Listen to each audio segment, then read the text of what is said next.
Hello WordPress users, are you frustrated that your links are not the blue color? For example, here I have a couple of links which looks blue in my WordPress editor. But when I view this post live, the links are black by default, as you can see here. Okay, here's how to change all of your links into blue color automatically. Under the Appearance menu, click on Customize. On the left side Customize menu, scroll to the bottom and click on Additional CSS.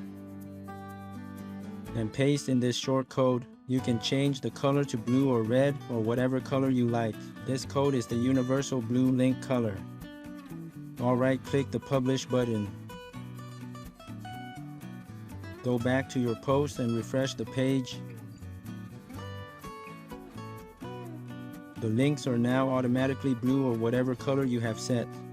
And that is how easy it is to change your link colors automatically for any WordPress theme.